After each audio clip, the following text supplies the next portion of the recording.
Y'all are loving the SwiftGround content, so I'm going to keep it coming for you. This is Things I Can't Ignore About SwiftGround, part 6 out of 666.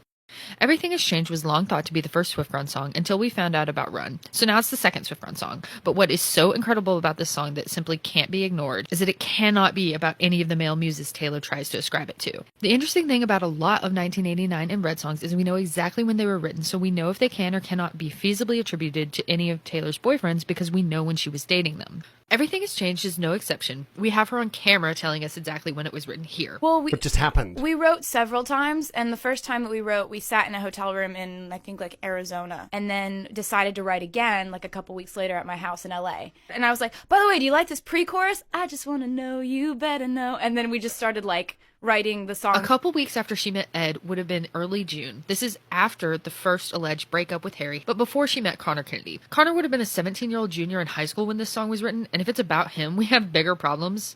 But it's not because she hadn't met him yet. Taylor does, however, tell us in the liner notes of the Red album that the muse of Everything Has Changed was somebody she was in Hyannisport with. Diane, of course, hung out with Taylor all spring and summer of 2012 and also went to Hyannisport with her. So the song was written while she was hanging out with Diana, and Diana fits for being in Hyannisport. Not only does she put Hyannisport in the liner notes, she actually spells it wrong. She adds an extra I into it after the Y. The extra I mimics part of the spelling of Diana's name and has never been corrected in subsequent publishings of the album, so you know it's not a typo. Some other details that Taylor gives us about the muse is that they have freckles and green eyes. Diana has both green eyes and a light dusting of cute freckles, though they can be hard to see when she has makeup on. Furthermore, Taylor says this is someone she was falling for when all she knew was pouring rain. Well, y'all know I'm a freak, so I checked the weather records for LA in 2012, and the only time it rained when Taylor was there was March 25th. And who was she with on March 25th?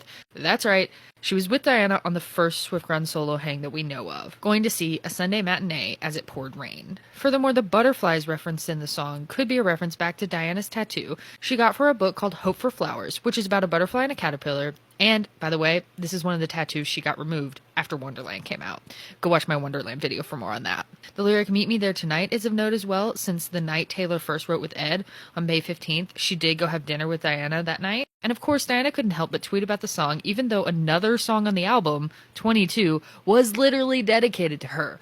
Her name is in the liner notes of that song. Everything Has Changed is one of my favorite SwiftGround proofs due to the timeline of the song's writing and how it can't be about Harry or Connor, and the numerous references back to Diana, such as freckles, green eyes, Hyannisport, so on and so forth. If you enjoy this content, give me a follow because I've got a lot more SwiftGround coming, and click the link in my bio for links to my blog and my podcast. Unless you're Tree Payne Tree, you should probably just call the cops. Bye!